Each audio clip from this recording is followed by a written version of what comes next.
In Tavuli news today, sanitation development in Ronoga, Western Province. Staff housing handed over to Aroaha Primary School in North Ulawa Island. Behaviour Change Communication workshop launched to support disability inclusion in disaster risk reduction and preparedness. Coming up in sports, Solomon Islands trash titans land in Japan for the 2025 SPOGOMI World Cup.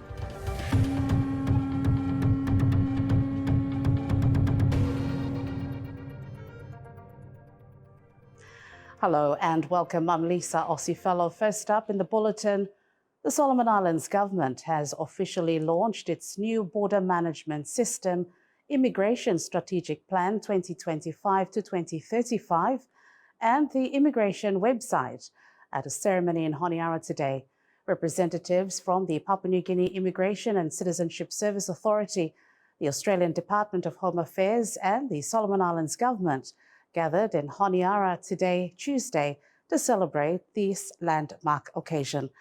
The digital BMS system was developed in conjunction with PNG, ICSA and the Australian Home Affairs as part of an ongoing trilateral partnership aimed at capacity building in the region.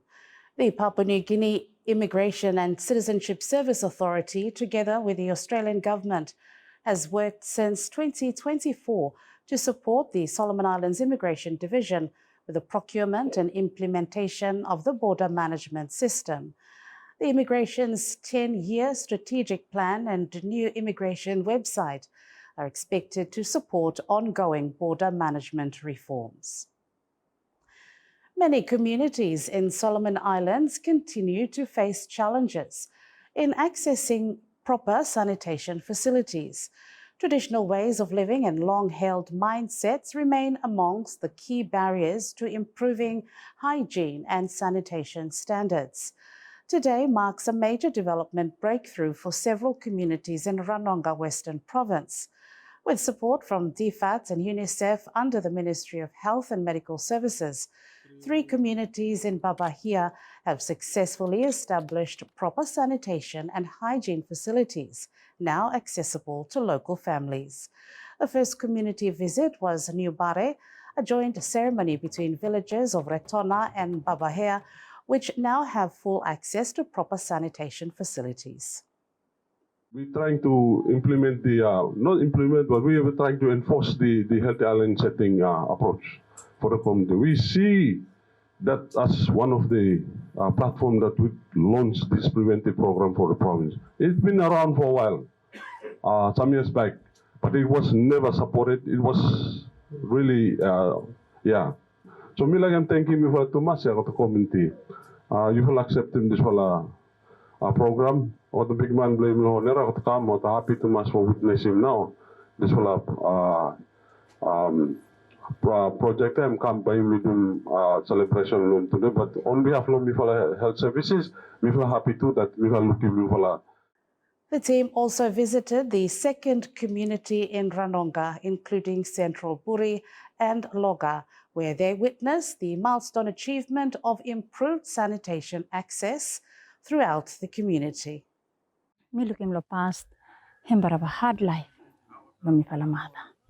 It's me looking him hard Thomas because ota place where me fala sabi ko him no hide place. Sembara hard and even ota pikinini but him hard. Me fala bara face him hard life. But this time this fala sanitation him stay. Me fala find him everything him easy. Him easy ron me fala family and even ota pikinini too. Ota pikinini ron fala ota happy because everything him easy. So sem na me fala bara really happy to mas that this fala sanitation or him stay lo home lo me fala bara enjoy lo family. Would be enough for and then once Samata, the challenges blooming overcome because time is a move go out small yet So ako siya, mi fano like me kay mata side si mi fo and contaminate. Me have to take a mata bro faro. But time mi fala garim sanitation sa side house. He make him life. Because time ota like ota pikinin so. Ota go na mga side nito. The Ministry of Agriculture and Livestock on Monday this week launched the Corporate Plan 2025 to 2028 with a theme transforming agriculture for a sustainable future. The corporate plan with a vision as a dynamic agriculture sector driving economic growth, food security and prosperity for all Solomon Islanders. This is seen as one way to diversify the economy and strengthen the agricultural sector in the country.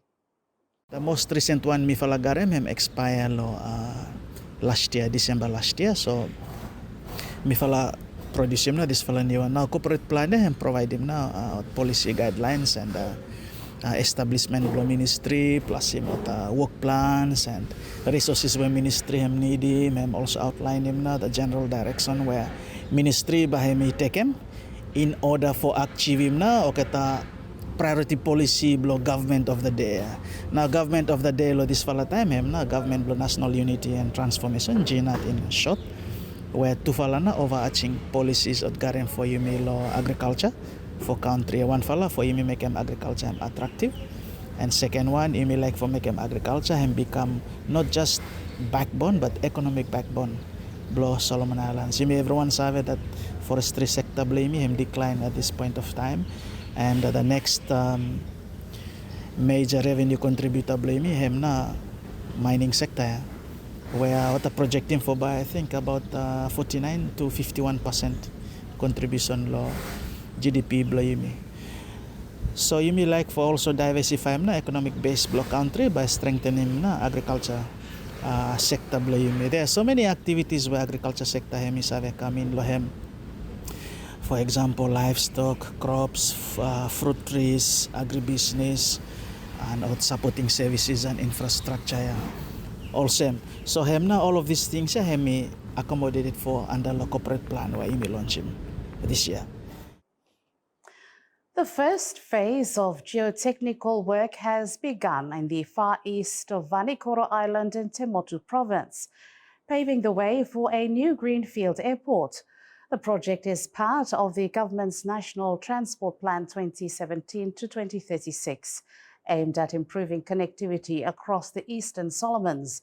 A team from the Ministry of Infrastructure Development's Quality Assurance and Control Laboratory, working with the Civil Aviation Authority of Solomon Islands, has conducted soil sampling and strength testing using the dynamic cone penetration method to guide airport design and foundation planning. Te Motu currently has two airports, Lata and Lomlom, but travel between Vanikoro and Lata remains difficult due to weather and fuel costs. The new airport will provide safer, more reliable air access for Vanikoro and nearby islands such as Otupua, Tikopia and Anuta. A 5-day media training for provincial stringers is now currently underway with the theme, The Island Storyteller, a refresher on modern news reporting, organised by the Media Association of Solomon Islands in partnership with the BBC Media Action. The programme is facilitated by BBC Media Action, supported by senior journalists Robert Iroga, Georgina Kikia and multimedia content creator Kalvai Kisa. What are stringers for certain members of MASI, Media Association for Solomon Islands, or some right for Solomon Star, Isles Media, as well as even SIBC. So I'm now to come. One of the very important because as you may say, information is very critical for passing goal of people blaming law. Both law here and now with the rise of online media platforms, yeah. And so in order for them to really effectively do work up law, automatic garam to level basics of how to report. They are not qualified journalists. They are people who have an interest in the media. So we're helping to shape them to tell the narratives for audience. So the beneficiary will be the people of this country, because now some of the stories where you may hear law provinces, you may hope But to go tell them na after this because of now got an idea. Most probably in the past they would have seen those stories, but they got no sabi. These are stories worth telling, but now they know. Participants included provincial stringers and Honiara-based media professionals. Key topics covered back to basics and reporters' toolkit, craft of writing, information gathering, digital tools, ethics, and digital storytelling. Yeah, as a journalism student, programnya help me too much. As me mentioned in Finnish, lo how to write and how to do interview. Me like acknowledging no massive for giving me this privilege for attending this training program. Lo how for gathering information, how for writing information, for making balance and fair news, especially for all mediums, yeah. Print media, on air, TV, online also. Some of members blow trainees or the experience there, so we can follow through discussions blow so we get a broader picture like how journalism like really is, and one follow nice opportunity for me to expose myself level or this description. I mean, it's a career description which journalism. The training aims to strengthen accurate reporting and reliable information flow across Solomon Islands. So far for this year, I think BBC Media has partnered with mainstream media and other organizations with all the projects that we attached located, and so far so good, and we are so thankful that partnership with me for creating utilize him in the way that it is like him, yeah. So I think it's already been a success so far, going towards this year and ending this year. Some of the big projects under come funding blow, supported by BBC Media, and come to its fruition and materialize, we say, yeah. So I think that's what may happen, and we're thankful also for our facilitators, very senior facilitators we are going to come to for assist on this project this week here. And you can see Robert Ronoga here, one of the senior journalists locally, to run this news, basic news and other parts of the news, yeah.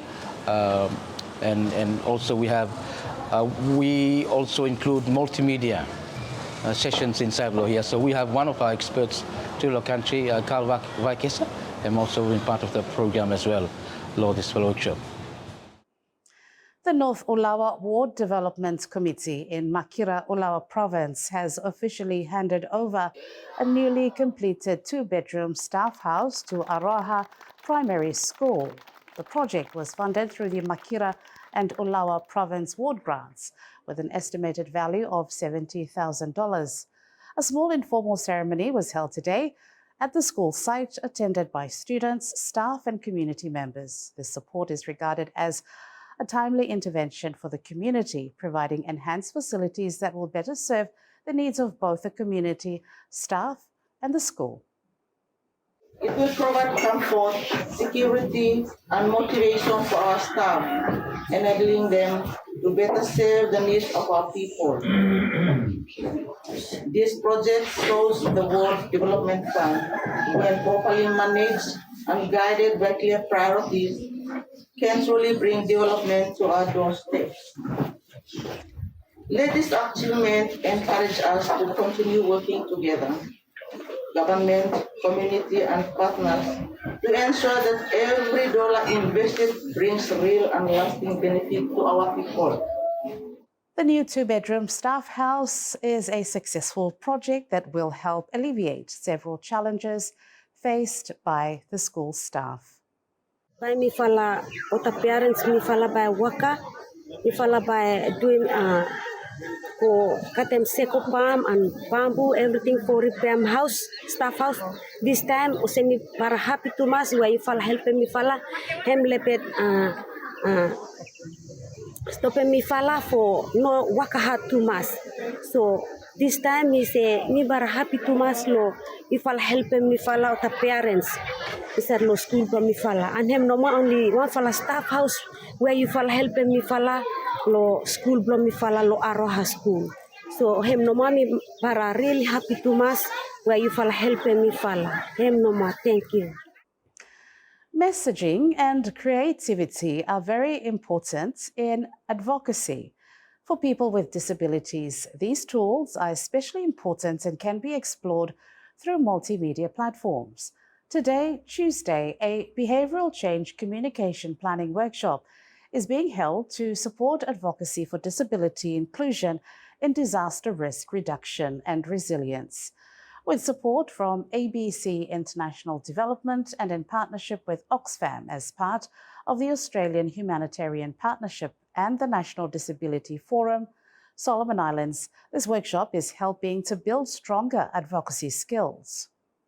Okay, so aims and objective like this for training him for skill development and also designing public advocacy campaigns where for inisa using multi-platform media approaches where for him supporting workable disability inclusion, especially side disaster risk reduction work within this AHP program.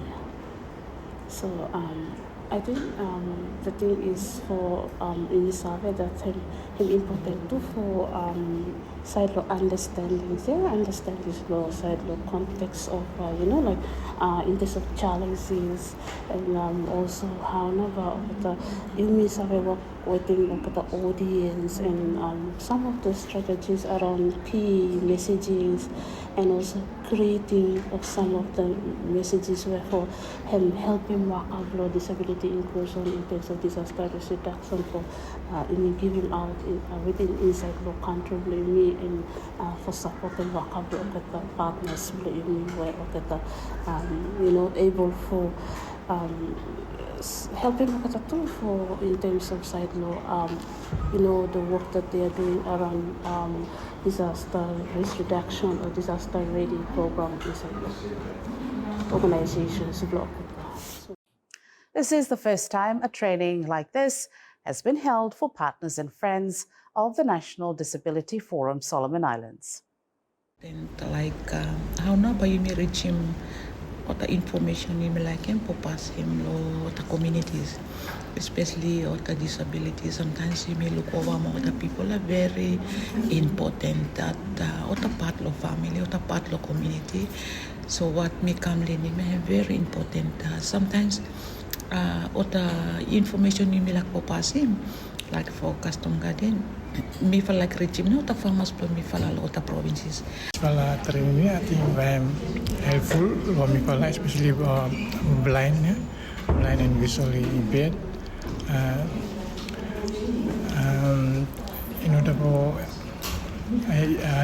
think I'm one of important training and for especially for the information pass, but they must be kind of accessible for the people who stay within blind.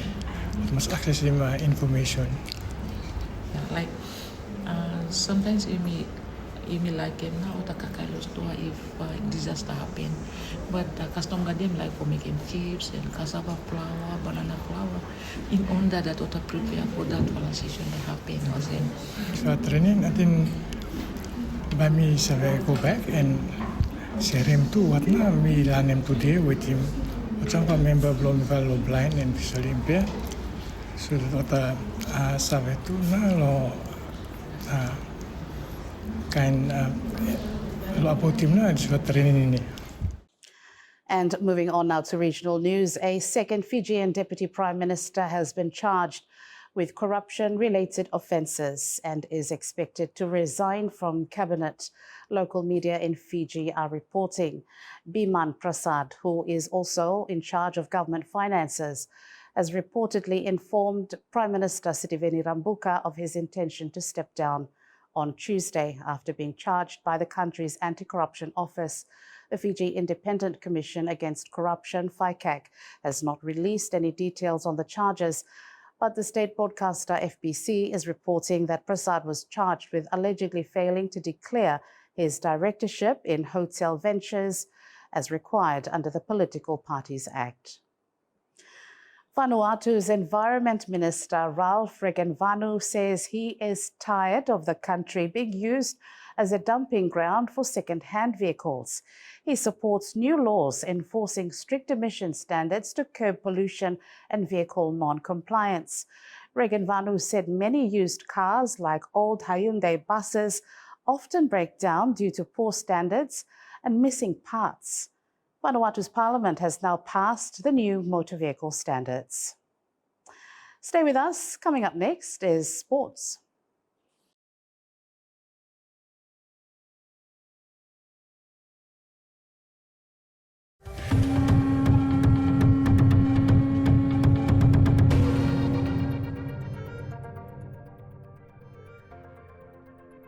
Welcome back. Now in sports, the Solomon Islands trash titans have landed in Japan, set to compete in the 2025 SPOGOMI World Cup, marking the nation's first ever appearance in the global event. The team of 3 representatives joined the official conference today, Tuesday, with the final preparations underway ahead of this week's competition.